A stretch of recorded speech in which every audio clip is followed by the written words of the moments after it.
વિદ્યાર્થી મિત્રો, જય હિન્દ જય ભારત. હું છું Amit Vegad, faculty of OMVM college Morbi. અને આજે આપણે આ વિડીયો લેક્ચરમાં SY BComના કોર્પોરેટ એકાઉન્ટિંગના ચેપ્ટર નંબર 4ની શરૂઆત કરવા જઈ રહ્યા છીએ, જેનું નામ છે અકાઉન્ટ્સ ઓફ અંડરરાઇટિંગ કમિશન. હવે કોઈ પણ પ્રેક્ટિકલ સબ્જેક્ટના ચેપ્ટરમાં આપણે ડાયરેક્ટ સમ કરવા જતાં પહેલાં એની અંદર ભણવામાં આવતી અથવા તો જરૂરી યુઝફુલ ટર્મિનોલોજીસને જાણી લેવી જરૂરી છે. તો ચાલો આપણે આ ચેપ્ટરની એટલે કે અંડરરાઇટિંગ કમિશનની ટર્મિનોલોજીસને જોઈએ. એમાં પહેલો વર્ડ છે અંડરરાઇટિંગ કોન્ટ્રાક્ટ. હવે અંડરરાઇટિંગ કોન્ટ્રાક્ટ કોને કહેવાય? તો કે જ્યારે કોઈ એક ફોર્મ શરૂ થાય, બરાબર છે, તો એકાંકી પેઢી હોય, આપણે જોઈએ કે સોલ પ્રોપ્રાઇટરશિપ ફોર્મ હોય તો એ મામૂલી 1 લાખ 2 લાખ કે 5 લાખના મૂડીથી કેપિટલથી શું કરી શકે? તો કે એક વ્યક્તિ દ્વારા શરૂ કરી શકાય. પરંતુ જ્યારે કોઈ કંપની એસ્ટાબ્લિશ થવા જઈ રહી હોય, પોતાનું બિઝનેસ સ્ટાર્ટ કરવા જઈ રહી હોય, તો ત્યારે 1 લાખ 2 લાખ કે 5 લાખ રૂપિયાના કેપિટલથી નહીં, પરંતુ 1 કરોડ 2 કરોડ કે 100 કરોડ 500 કરોડના કેપિટલની એના માટે રિક્વાયરમેન્ટ ઊભી થાય. તો બટ હવે છે કે આટલી મોટી મૂડી, આટલી વધારે રકમ છે કોઈ એક વ્યક્તિ છે એ કાઢી શકે નહીં. ત્યારે કંપની શું કરે છે? તો કે પ્રોસ્પેક્ટસ બહાર પાડી અને શું કરશે? તો કે પબ્લિક પાસેથી એમાં એટલે કે કંપનીની અંદર ઇન્વેસ્ટ કરવા માટેને શું કરશે? તો કે નિમંત્રણ આપશે કે પબ્લિક છે શું કરે? તો કે ભાઈ કંપનીના શેર છે એ પરચેસ કરી અને કંપનીને કેપિટલ એકઠું કરવામાં શું થાય? તો કે હેલ્પફુલ થાય, કે જેના દ્વારા કંપની છે પોતાનો બિઝનેસ શું કરી શકે? સ્ટાર્ટ કરી શકે. તમે બધા જ કોમર્સના સ્ટુડન્ટ છો તો 11-12ની અંદર તમે ક્યાંક ને ક્યાંક એ વસ્તુ ભણી જ ગયા છો કે અંડરરાઇટિંગ અથવા તો અંડરરાઇટર્સ કોને કહેવાય? કે જો કંપનીને 90% શેર્સની વેલ્યુ ન રિસીવ થાય પબ્લિક તરફથી તો કંપની છે પોતાનો બિઝનેસ છે સ્ટાર્ટ કરી શકતી નથી. તો આવી કન્ડિશનની અંદર શું થાય? તો કે ભાઈ આજ સુધીનો જેટલો પણ ખર્ચો કર્યો હોય, ડોક્યુમેન્ટેશનનો છે, માણસો રાખવાનો છે, CAને રાખ્યા હોય, CSને રાખ્યા, કે જે કંપનીના છે એ જરૂરી દસ્તાવેજો અથવા તો ડોક્યુમેન્ટ્સ એને શું કરતા હોય? પ્રિપેર કરતા હોય. ડાયરેક્ટર્સ છે પોતાનો બીજો વ્યવસાય છોડીને શું કરતા હોય? કે ભાઈ કંપનીને કામે લગાડો અથવા તો કંપનીને ચાલુ કરવા માટે પોતાની તંતોડ મહેનત કરતા હોય. તો આ બધી વસ્તુ ફેલ ન જાય એટલા માટે અંડરરાઇટિંગ કોન્ટ્રાક્ટ્સ કરવામાં આવે છે. કોને સાથે થાય? તો કે ભાઈ અંડરરાઇટિંગ કોન્ટ્રાક્ટ છે એવી વ્યક્તિઓ અથવા તો ફાઇનાન્શિયલ કોઈ એક વ્યક્તિ અથવા તો ફાઇનાન્શિયલ ઇન્સ્ટિટ્યુશન્સ છે કંપની સાથે એવો કોન્ટ્રાક્ટ કરે કે જો એની અંદર શું આપે છે? ગેરંટી આપે છે કે જો તમારા 90% શેર્સ છે એ પબ્લિકમાંથી સબસ્ક્રાઇબ નહીં થાય તો જેટલા અનસોલ્ડ શેર્સ છે અમે શું કરશું? તો કે પરચેસ કરી લેશું. હવે આ ટાઈપના કોન્ટ્રાક્ટ છે એ 2 ટાઈપના થાય: fully underwriting contract and partially underwriting contract. હવે ફુલ્લી અંડરરાઇટિંગ કોન્ટ્રાક્ટ એટલે શું અને પાર્શિયલી અંડરરાઇટિંગ કોન્ટ્રાક્ટ એટલે શું? ફોર એક્ઝામ્પલ, કોઈ એક કંપનીએ 5 લાખ શેર્સ છે બહાર પાડ્યા 100 રૂપિયાની ફેસ વેલ્યુના.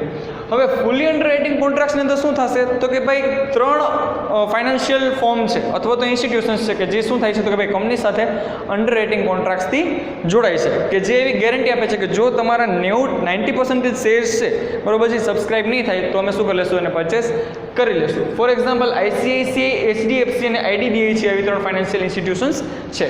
તો ICICI છે એ શું કહેશે? તો કે ભાઈ 2 લાખ શેર્સની ગેરંટી આપશે કે ભાઈ તમારી કંપનીના 2 લાખ શેર્સ છે અમે સબસ્ક્રાઇબ કરશું, એટલે કે એની ગ્રોસ લાયબિલિટી થશે. તેના આફ્ટર HDFC છે એ પણ એમ કહેશે કે ભાઈ અમે પણ તમારા 2 લાખ શેર્સ છે સબસ્ક્રાઇબ કરી લઈશું. અને IDBI છે બાકી કેટલા વધ્યા? તો કે ભાઈ 1 લાખ શેર્સની ગેરંટી છે કોણ આપે છે? તો કે IDBI આપે છે. ક્લિયર? આ થયું ફુલ્લી અંડરરાઇટિંગ કોન્ટ્રાક્ટ. હવે પાર્શિયલ અંડરરાઇટિંગ કોન્ટ્રાક્ટ. તો પાર્શિયલ અંડરરાઇટિંગ કોન્ટ્રાક્ટ કેને કહેવાય? તો કે ભાઈ ફરીથી આપણે એક્ઝામ્પલ કન્ટિન્યુ રાખીએ કે કોઈ એક કંપની છે 5 લાખ શેર્સ બહાર પાડે છે 100 રૂપિયાની ફેસ વેલ્યુના. હવે એમાં શું થશે? તો કે ભાઈ ICICI છે શું કહેશે? તો કે ભાઈ અમે તમારા છે 1.5 લાખ શેર્સ છે સબસ્ક્રાઇબ કરશું. HDFC છે એ પણ શું કહેશે? તો કે ભાઈ અમે તમારા 1.5 લાખ શેર્સ છે 1,50,000 શેર્સ છે સબસ્ક્રાઇબ કરશું. અને IDBI છે એ શું કહેશે? તો કે ભાઈ અમે તમારા 1 લાખ શેર્સ પરચેસ કરશું. તો 1,50,000 plus 1,50,000 is equal to 3 lakh plus 1 lakh shares, that is 4 lakh. તો 5 લાખ ટોટલ ઇસ્યુ કરેલા શેર્સમાંથી હવે હજી બાકી કેટલા રહેશે? તો કે ભાઈ 1 લાખ. તો આને શું કહેશું? Partially underwriting contract. ક્લિયર? અને અહીંયા મેં તમને ICICI, HDFC અને IDBI જેવી ફાઇનાન્શિયલ ઇન્સ્ટિટ્યુશન્સ અને બેંકના નામ આપેલા છે કે જે કેટલી પણ ફેમસ કંપનીઓના IPO વખતે શું અંડરરાઇટિંગ કોન્ટ્રાક્ટર તરીકે તમને એના પ્રોસ્પેક્ટસની અંદર જોવા મળે. હવે ઇશ્યુડ શેર્સ કોને કહેવાય? There is the various types of capital હોય, બરોબર છે. એમાં ઇશ્યુડ શેર્સ એટલે શું? તો કે કંપની પોતાની ઓથોરાઇઝ કેપિટલની અંદરથી પબ્લિકને પ્રોસ્પેક્ટસ દ્વારા ઇન્વિટેશન આપી અને પોતાની કંપનીની અંદર ઇન્વેસ્ટ કરવા માટે, પોતાનું જે સેવિંગ્સ છે એને ઇન્વેસ્ટ કરવા માટે જેટલા શેર્સ બહાર પાડે એને શું કહેવાય? તો કે ઇસ્યુડ શેર્સ કહેવાય. ધેન આફ્ટર હવે આપણે આવ્યા ચેપ્ટરની મેઇન ટર્મિનોલોજીસની અંદર. First of all that is the marked application. Vote is the meaning of this marked application? તો કે ભાઈ અહીંયા આપણે જોઈ ગયા કે આઈસીઆઈસીઆઈ, એચડીએફસી અને આઈડીબીઆઈ છે એ શું છે તો કે ભાઈ અંડરરાઇટિંગ એજન્ટ્સ તરીકે છે એ કંપની સાથે જોડાયેલા છે. હવે ખબર કેમ પડશે કે ભાઈ આ લોકોએ 2 લાખ શેર્સની ગેરંટી આપેલી છે તો એ લોકોએ શેર્સ વેચેલા છે? કારણ કે આ ચાર વ્યક્તિ અહીંયા છે એ શેર્સ છે એ વેચવા માટે નીકળ્યા છે. કોણ 4 વ્યક્તિ? તો કે કંપની ખુદ પોતે છે, બરાબર છે. એ પણ શું તો કે પ્રોસ્પેક્ટસ દ્વારા પબ્લિક પાસેથી શેર્સ મંગાવશે. આઈસીઆઈસીઆઈ છે એ પણ પોતાના કસ્ટમર્સને અથવા તો જે એના ગ્રાહકો છે, બરાબર છે, એને શું કરશે તો કે ભાઈ આ કંપનીના શેર પરચેસ કરવા માટેની ભલામણ કરશે. એચડીએફસી પણ કરશે અને આઈડીબીઆઈ પણ કરશે. હવે આઈસીઆઈસીઆઈ તરફથી કયો કસ્ટમર્સ અથવા તો કઈ વ્યક્તિ છે, બરાબર છે, એને એપ્લિકેશન આપેલી છે એ ખ્યાલ કેમ આવશે? તો કે માર્કડ એપ્લિકેશન થ્રુ આવશે. તો કે જે કોઈ પણ વ્યક્તિ છે એ શેર પરચેસ કરવા માટેની અરજી કરશે આઈસીઆઈસીઆઈ થ્રુ કરશે, બરાબર છે, તો એમાં માર્કની અંદર અથવા તો સજેશન્સની અંદર જે એનું માર્કડ એપ્લિકેશનનું આઈસીઆઈસીઆઈનું નામ હશે ત્યાં શું કરશે તો કે ટિક માર્ક કરશે, જેનાથી કંપનીને ખ્યાલ આવે કે 2 લાખ રૂપિયાની જવાબદારીમાંથી અથવા તો 2 લાખ શેર્સની જે ગેરંટી આઈસીઆઈસીઆઈ આપેલી છે એમાંથી આઈસીઆઈસીઆઈ વ્યક્તિ આ ભાઈએ શેર્સ પરચેસ કરેલા છે. ને માર્કડ એપ્લિકેશન્સ ક્યાં યુઝ થશે તો કે ભાઈ આઈસીઆઈસીઆઈની ગ્રોસ લાયબિલિટીને ઘટાડવા માટે એ છે યુઝફુલ થશે. Now what is the unmarked applications? આપણે વાત કરીએ એમ કે કંપની છે ખુદ પોતે પણ પ્રોસ્પેક્ટસ બહાર પાડીને શું કરશે તો કે ડાયરેક્ટલી પબ્લિક પાસેથી શેર્સની અરજીઓ મંગાવશે. તો જેટલી શેર્સની એપ્લિકેશન ડાયરેક્ટલી પબ્લિક પાસેથી કંપનીને મળેલી છે કે જેના ઉપર આઈસીઆઈસીઆઈ, એચડીએફસી કે આઈડીબીઆઈ, અહીંયા આપણે આજના હું એવું જરૂરી નથી દર વખતે, બરાબર છે. આ તો મેં આપણે એક્ઝામ્પલ સમજવામાં ઇઝી રહે એટલે મેં 3 ઇન્સ્ટિટ્યુશન્સના નામ લીધેલા છે. કોઈ પણ હોઈ શકે, ઇન્ડિવિડ્યુઅલ પણ હોઈ શકે અને ફાઇનાન્શિયલ ઇન્સ્ટિટ્યુશન્સ પણ હોઈ શકે, બરાબર છે. તો જે માર્કડ નથી, બરાબર છે, જે કોઈના રેફરન્સથી કંપની પાસે આવેલી નથી પરંતુ કંપનીનું ડાયરેક્ટલી પ્રોસ્પેક્ટસ જોઈ અને કોઈ વ્યક્તિ એપ્લિકેશન કરેલી છે તો આવી એપ્લિકેશનને શું કહેવામાં આવશે તો કે અનમાર્કડ એપ્લિકેશન્સ કહેવામાં આવશે. Than after number 5 gross liability, બરાબર છે. ગ્રોસ લાયબિલિટીને સમજવા માટે મેં અહીંયા 3 અમાઉન્ટ લખેલી છે, 2 લાખ, 2 લાખ એન્ડ 1 લાખ, બરાબર છે. કે કંપનીની ટોટલ ઇશ્યુડ શેર હતા કેટલા તો કે ભાઈ 5 લાખ, બરાબર છે. એમાંથી 2 લાખની ગેરંટી કોણે આપેલી છે? ટોટલ. ગ્રોસ મીન્સ ટોટલ, બરાબર છે. તો 2 લાખ શેર્સની એપ્લિકેશન માટેની ગેરંટી કોણે આપેલી છે તો કે આઈસીઆઈસીઆઈ, 2 લાખની એચડીએફસી અને 1 લાખની આઈડીબીઆઈ. આ શું થાય તો કે એની ટોટલ લાયબિલિટી થઈ. હવે કદાચ એવું આપણે માની લઈએ, જો કે બને નહીં પરંતુ આપણે એવું માની લઈએ કે કંપનીને એક પણ એપ્લિકેશન છે જનરલ પબ્લિક પાસેથી મળતી નથી તો 2 લાખ શેર્સ પરચેસ કરવાની ગેરંટી કોણે આપેલી છે તો કે આઈસીઆઈસીઆઈ આપેલી છે કે જેને શું કરવું પડશે તો કે પરચેસ કરવા પડશે. તો આ શું થયું તો કે આઈસીઆઈસીઆઈની ગ્રોસ લાયબિલિટી થઈ. હવે અહીંયા જોઈએ ફોર્મ અંડરરાઇટિંગ, બરાબર છે. What is the meaning of form underwriting? હવે કોઈ પણ વસ્તુ છે અથવા અહીંયા આપણે શેરને જ લઈ લઈએ, બરાબર છે, કે કંપનીએ આપને એમ કીધું કે ભાઈ અમે શેર વેચીએ છીએ, તમે અમારા વતી શેર વેચો, બરાબર છે. એટલે કોઈ વતી આપણે કોઈ વસ્તુ સેલ કરીએ છીએ પરંતુ હવે એમાંથી એ આપને ખબર છે કે ભાઈ આનો બેનિફિટ આપણે બહુ વધારે મળવાનો છે ફ્યુચરમાં, બરાબર છે.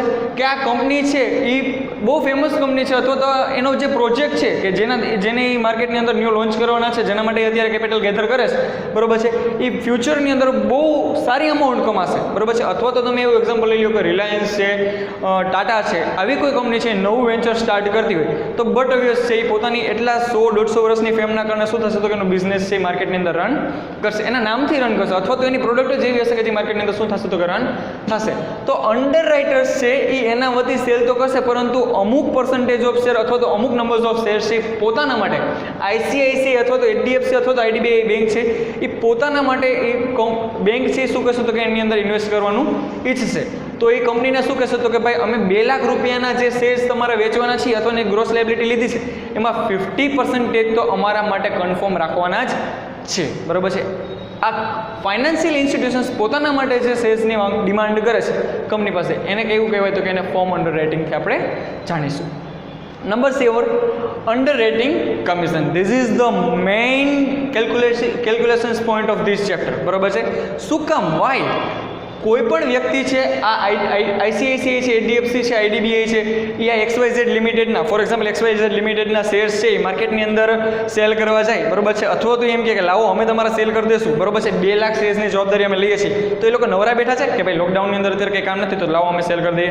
અરે ના ભાઈ, બરોબર છે, એને રિવોર્ડની અંદર કંઈક મળતું હશે ને તો જ એ લોકો શું કરશે તો કે એનું સેલિંગ કરશે, બરોબર છે. તો અંડર રાઇટિંગ કમિશન છે એ શું છે તો કે ભાઈ અંડર રાઇટિંગ કોન્ટ્રાક્ટનું રિવર્સ છે, બરોબર છે, કે જે શેર્સ માટે એણે લાયબિલિટીને એક્સેપ્ટ કરેલી છે, બરોબર છે, એના ઉપર એને શું આપશે તો કે એને some amount of under writing commission આપવામાં આવશે. Then after is this the difference, અહીંયા એક આપણે ડિફરન્સની વાત કરવાની છે. વોટ ઇઝ ધેટ તો કે અંડર રાઇટિંગ અને બ્રોકરેજ. આ અંડર રાઇટિંગની અંદર પણ તમે શું કરો છો તો કે ભાઈ કોઈના વતી એટલે કે કંપની વતી તમે શેર્સ સેલ કરો છો, અને બ્રોકરેજની અંદર પણ તમે શું કરો છો તો કે ભાઈ કોઈના વતી કોઈ વસ્તુ છે તમે સેલ કરો છો. તો હવે આ બે વચ્ચેનો ડિફરન્સ શું છે? તો અંડર રાઇટિંગ એટલે શું તો કે અંડર રાઇટિંગની અંદર એક વસ્તુ સ્પેસિફિક છે. વોટ ઇઝ ધેટ તો કે that is the guarantee for the unsold share, બરોબર છે. અંડર રાઇટિંગની અંદર આ અંડર રાઇટર્સ શું આપે છે તો કે ગેરંટી આપે છે કે તમે પ્રોસ્પેક્ટસ બહાર પાડેલું છે જેમાં જેટલા અનસોલ્ડ શેર્સ છે રિમેનિંગ, બરોબર છે, કે જે કંપની વેચવા જતાંય નથી વેચાણા, અંડર રાઇટર્સ પણ સેલ કર્યા હતા છતાં નથી વેચાણા, તો એવા બાકીના જેટલા વધેલા શેર્સ છે કે જે અનસોલ્ડ છે, કે જે કંપનીને સ્ટાર્ટ થવા માટે શું કરે છે તો કે કેપિટલ પૂરું પાડે છે, બરોબર છે, તો એ અનસોલ્ડ શેર્સ છે એને શું કરી લેશું અમે પરચેસ કરી લેશું. આની અંદર શું આપવામાં આવે છે તો કે ગેરંટી આપવામાં આવે છે. brokerage, what is the meaning of brokerage? This is the same as like the underwriting, but there is one minor difference is what? Okay, there is no liability is taken by the broker for the remaining unsold share, બરોબર છે. Broker છે એ ખાલી કંપનીને help કરશે શેના માટે તો કે કંપની દ્વારા પ્રોસ્પેક્ટસ બહાર પાડી અને જેટલા શેર એ વેચી શકશે, બરોબર છે, જેટલા કસ્ટમર્સને કંપનીના શેર વેચી શકશે એ શેર એ વેચશે અને બદલામાં શું મેળવશે તો કે બ્રોકરેજ. આ બ્રોકરેજ છે એ શું છે તો કે ભાઈ એની ઇન્કમ છે, પરંતુ ન્યાય કોઈ પણ જાતની લાયબિલિટી આઈધરથી રિસ્પોન્સિબિલિટી છે એને એક્સેપ્ટ કરતા નથી. એ કોઈ પણ અનસોલ્ડ શેર્સ માટે છે એને પરચેસ કરવા માટે બંધાયેલા છે નહીં. And the last 9th and most important terminology is that is the net liability. What is the meaning of net liability? તો કે ગ્રોસ લાયબિલિટી માંથી કંપની અને ફોર એક્ઝામ્પલ 5 લાખ શેર છે તો 4,50,000 એપ્લિકેશન્સ આવેલી છે કોના વતી તો કે કંપનીએ પણ સેલ કર્યા 3 લાખ શેર અને 1.5 લાખ ભેગા થઈ, આ ત્રણેય ભેગા થઈને કેટલા શેર કર્યા તો કે ભાઈ 1.5 લાખ શેર 1,50,000 શેર સેલ કર્યા. તો રિમેનિંગ કેટલા વધે તો કે ભાઈ નાઉ there is the 50,000 shares more remaining present for the company, that is the net liability of અંડરરાઇટર્સ. એ શું કરવાનું થશે તો કે એને પોતાના ગ્રોસ લાયબિલિટીના રેશિયોની અંદર પરચેસ કરવાના થશે, બરાબર છે. હવે પછીના લેક્ચર્સની અંદર આપણે વધારાના પ્રેક્ટિકલ સમથી શરૂઆત કરશું. Thank you very much.